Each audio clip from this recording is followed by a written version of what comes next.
Iranian director Jafar Panahi's latest movie, It Was Just an Accident, shot in secret in Tehran, is nominated for 2 Oscars. In it, a group of misfits roam around in a white van trying to figure out what to do with the person they just kidnapped.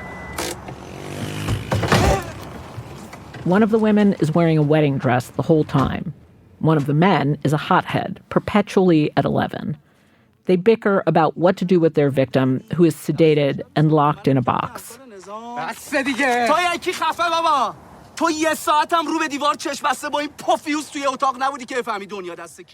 It's the setup for a caper, and lots of ridiculous things do happen. But at its core, the movie is driving towards the country's real open wound. The man locked in the box is someone they all suspect to have been their torturer in prison, a sadistic agent of the regime named Iqbal, who ruined each of their lives in distinct ways. The dig at the Iranian regime is not subtle.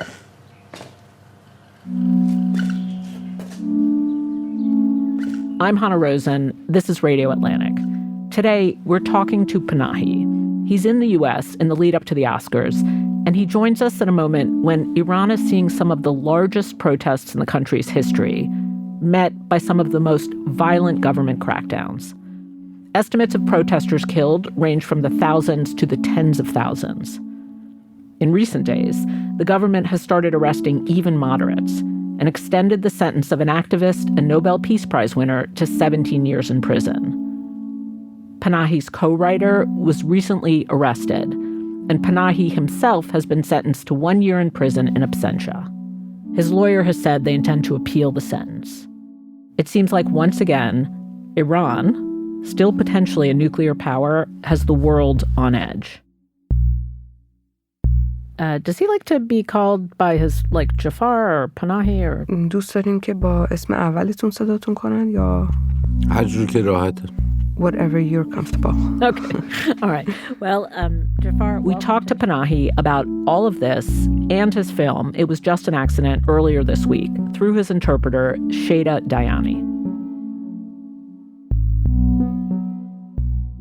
What did you want an audience, either Iranian or international, to understand or be thinking about when they're watching this movie?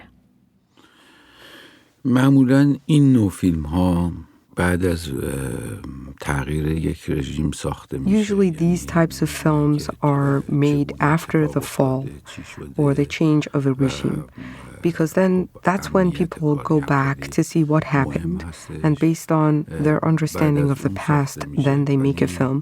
And it's also very important for people to make films in a secure fashion. But I wanted to make this film now because I wanted to have the audience think about the future, and I wanted to prepare the audience about what is about to come. Oh. برای خود من خیلی مهم بود که نهایتاً یک سوالی رو ایجاد کنیم که آیا To me, it was very important to raise this question to the audience about whether the cycle of violence going to continue, or if we can be hopeful that at some point it's going to end. Shopkeepers and market stall holders began protesting against rocketing food prices on Sunday, and today they were joined by university students demanding political change. Speaking of the cycle of violence, where were you when you heard about the protests in late December in Iran? Who told you about them, and what were you hearing from friends and family? خب من برای کمپین اسکار I have been outside Iran for some time because of the Oscar campaign for this film. But as I have said before, as soon as the campaign ends, I will return to Iran. حالا اون موقع که این اتفاق افتاد من When the protests broke, I was in Paris, and when they shut down the internet... Iran is in a near-total internet blackout amid widespread anti-government protests. My friends and I issued a statement and said, when they do shut down the internet, it means that they're going to commit a big massacre. One human rights group based in the US has now confirmed the killing of over 6,000 people. It's also investigating 17,000 more deaths. خب وقتی اینترنت قطع شد دیگه ما هم خبری از خانواده نداشتیم. پسر من Of course, with the complete telecommunications blackout, I also lost touch with my family members. My son, my sisters and brothers all live there, and I was not in touch with them. After the internet came back, I don't remember how long it took.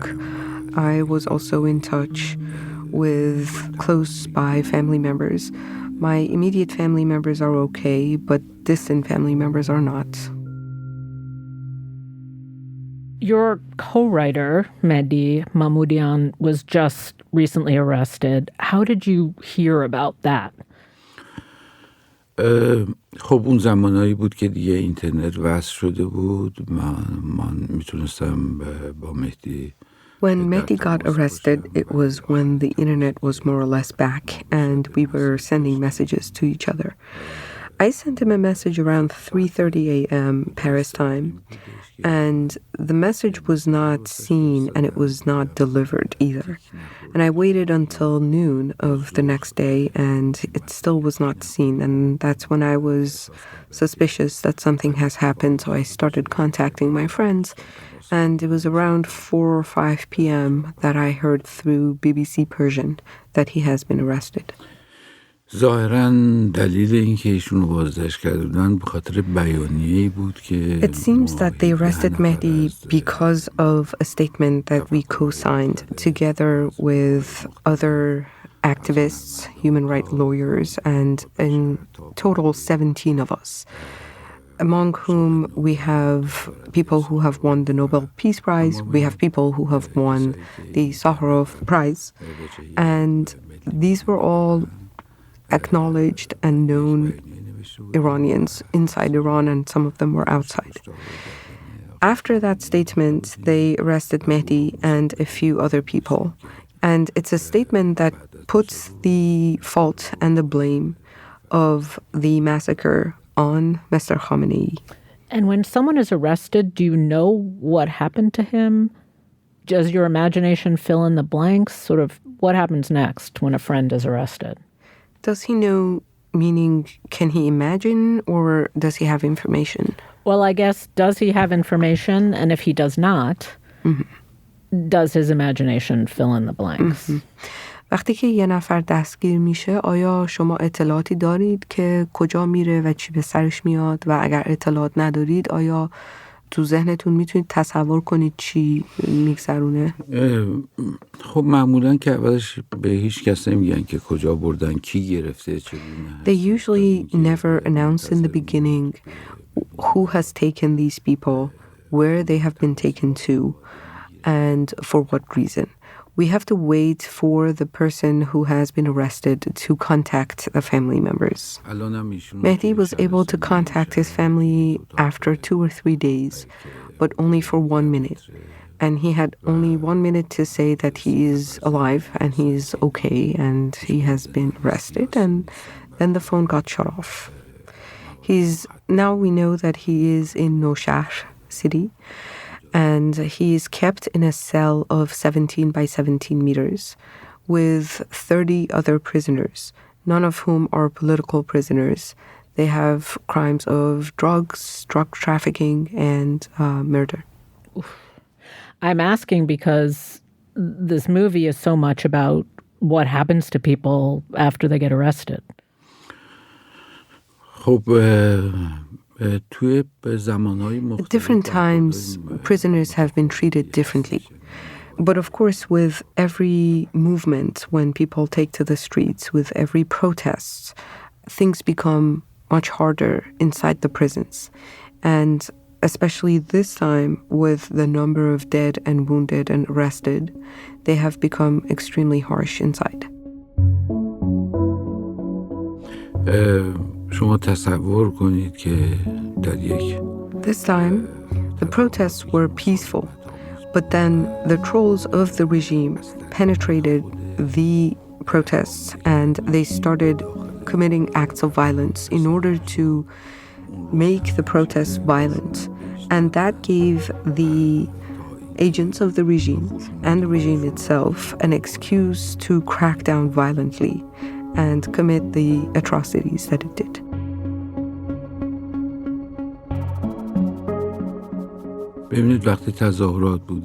When the protests first began, because they were peaceful, family members went with their children, even babies in strollers, because there was not going to be anything violent happening.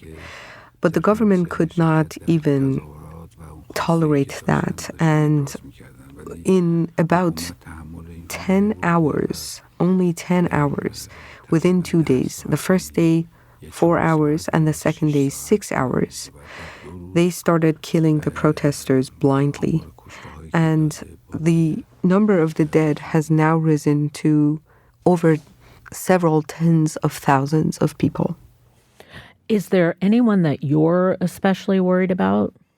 آیا کسی هست که شما به طور خاص نگرانش باشید؟ خب الان دیگه کسی خاص نمیشه گفت. الان واقعا مردم تو شوک هستن، سوگوار هستن. Now you cannot think about individuals. You cannot think about specific people because the numbers are so high and the pain is so strong that people feel that they're each other's family members. So when one person is dead, one person is killed, one person is made disappeared, everyone feels the pain and everyone is in mourning. و هر کدوم عزای هر کسی برای کسی دیگه هم همون حالتو داره. After the break, Jafar Panahi has a warning for America, and he breaks down the meaning of the end of his film.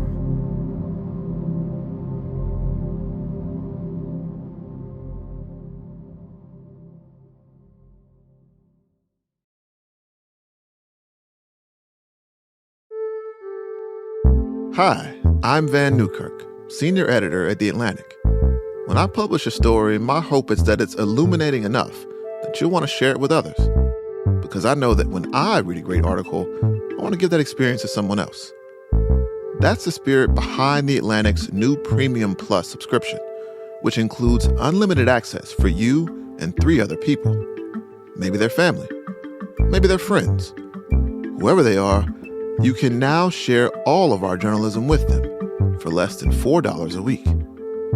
For a limited time, you'll also get the beautiful Atlantic scrapbook and a special tote bag. Subscribe to Premium Plus today at theatlantic.com/plus. That's PLUS.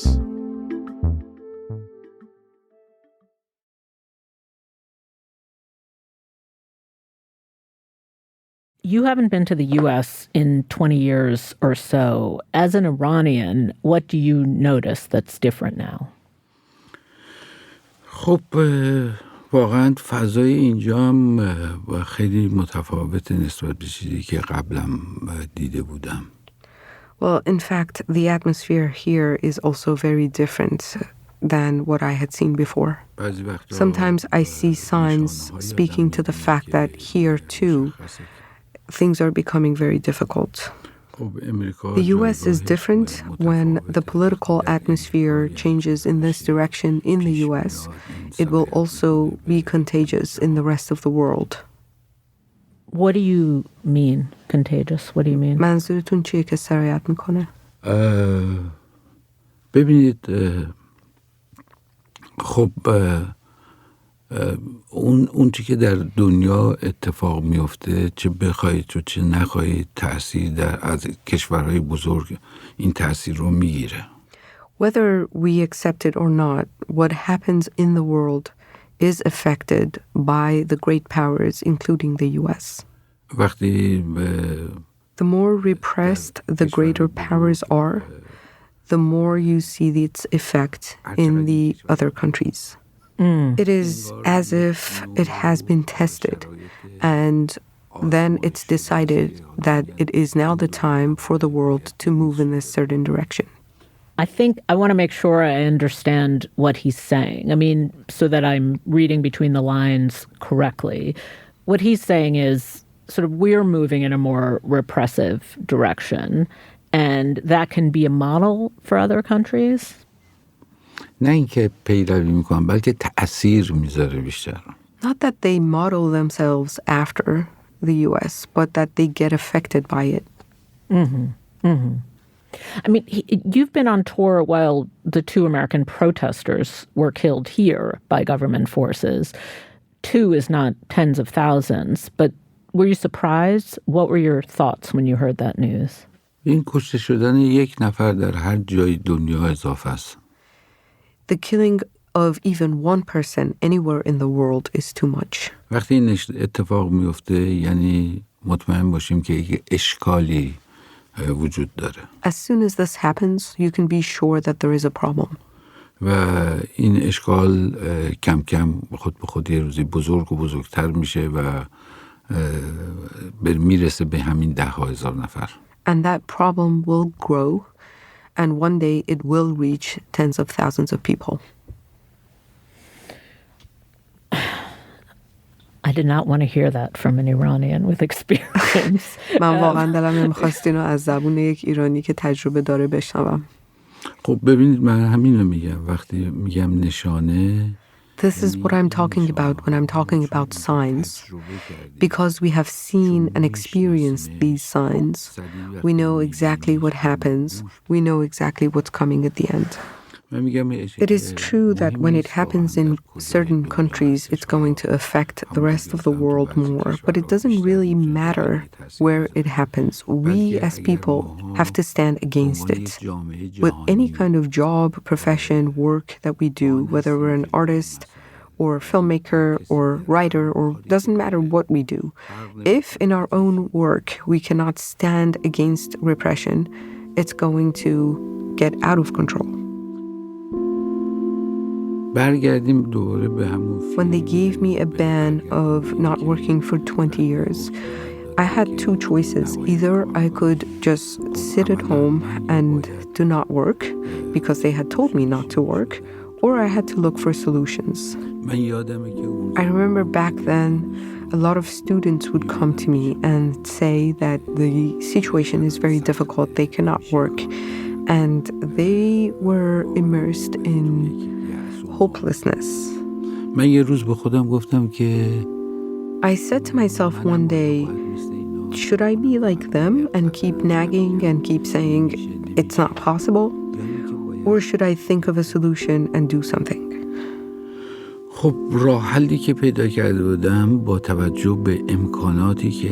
There was a time that when I wanted to make a film, everything was in the hands of the government. It was not as easy, but now with all the technological advances, you could even make a film on a cell phone camera. Because the authorities had told me that I cannot make a film, my friend and I started making a film in my home, and we said, this is not a film.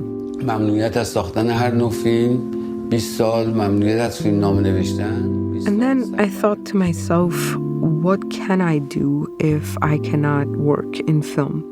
And I thought there are a number of things, including driving, that I could do as a profession. But then, because I knew myself, I was sure that even if I start driving, I'm going to hide a camera somewhere in a taxi. And that's exactly what happened. I hid a camera and started making the stories of my passengers, and that became the film Taxi. آقا پناهی من شما رو شناختم حتی با کلاه هم شما رو شناختم آقا پناهی.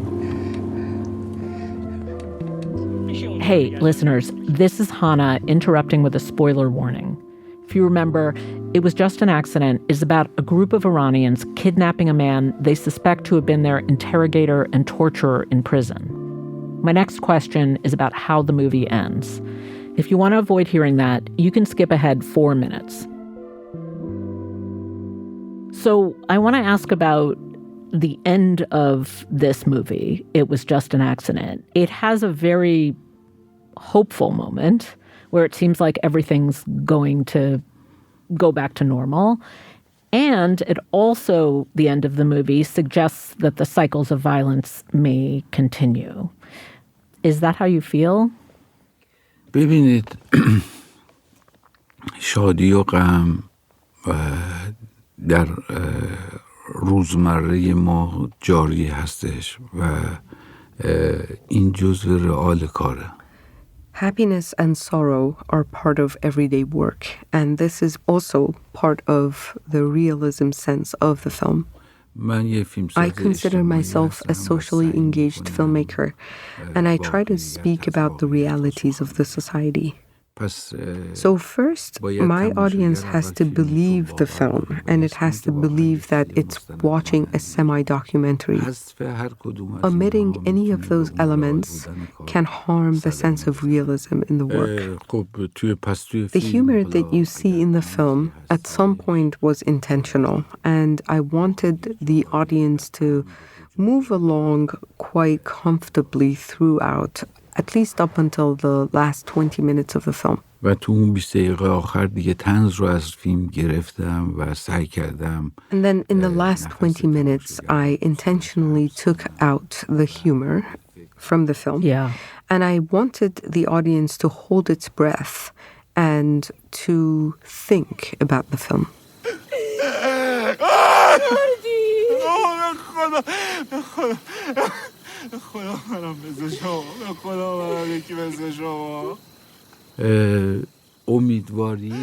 Under any circumstances, hopefulness will help people. It will help human beings to continue to live. When you hear the sound of the footstep at the end of the film, it first shocks you and you think that the interrogator is here to arrest him.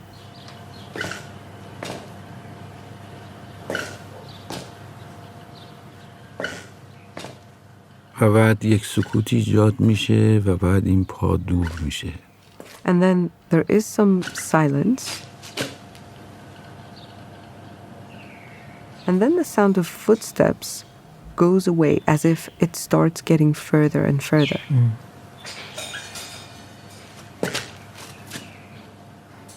پس شما یه لحظه احساس میکنید که این آدم هم امکان تغییر داره.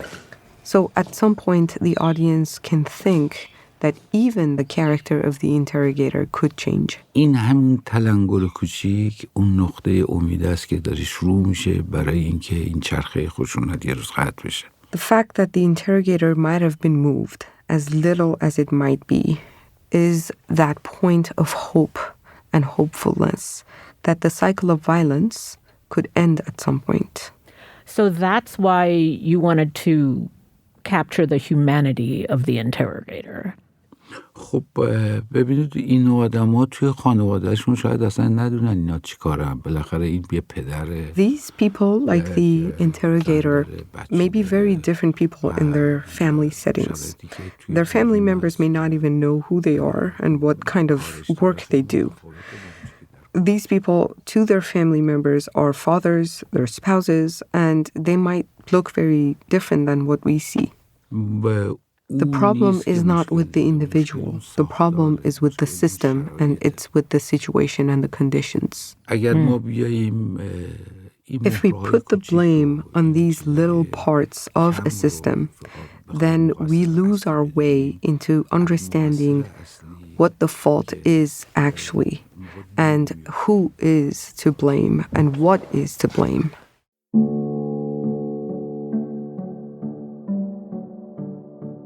You have repeated that you are going back to Iran after award season, even though you've already been sentenced to a year in prison, even though you've been to prison before.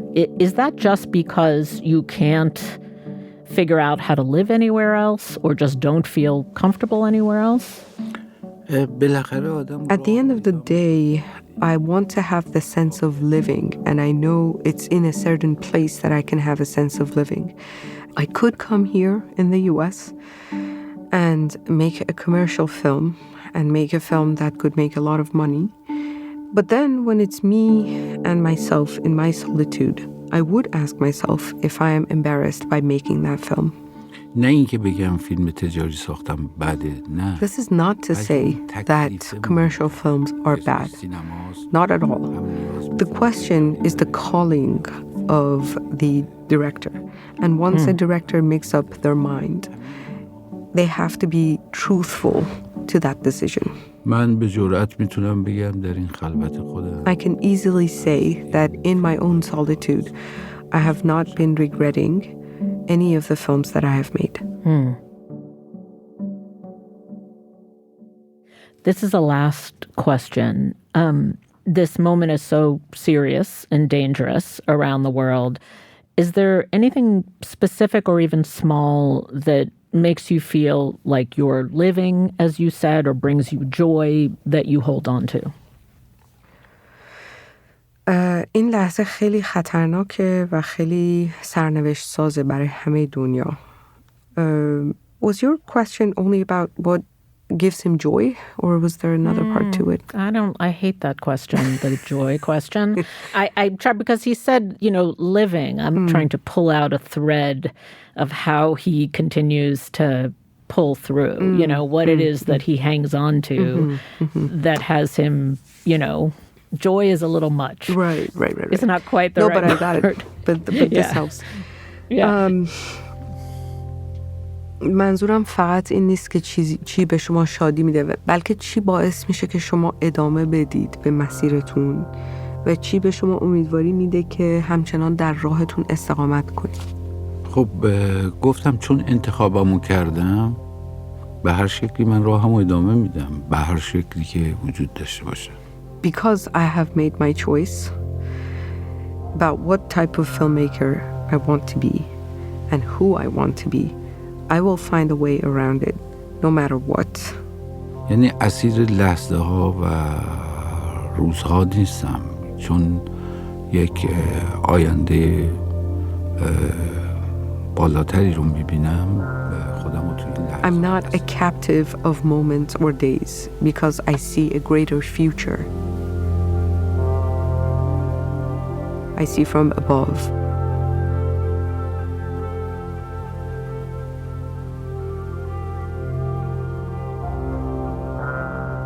Jafar, Shada, thank you so much for talking to us and joining us today. Of course, thank you. Thank you.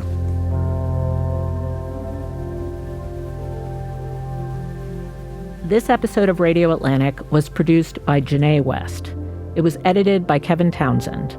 Rob Smirsiak engineered and provided original music. Sam Fentress fact-checked. Claudine Abade is the executive producer of Atlantic Audio, and Andrea Valdez is our managing editor. Listeners, if you enjoy the show, you can support our work and the work of all Atlantic journalists when you subscribe to The Atlantic at theatlantic.com/listener. I'm Hannah Rosen. Thank you for listening.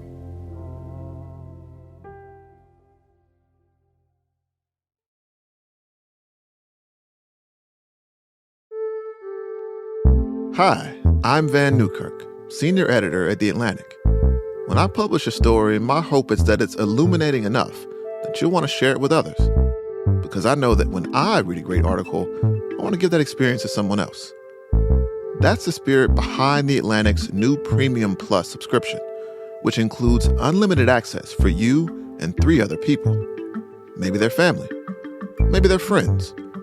Whoever they are, you can now share all of our journalism with them for less than $4 a week. For a limited time, you'll also get the beautiful Atlantic scrapbook and a special tote bag. Subscribe to Premium Plus today at theatlantic.com/plus.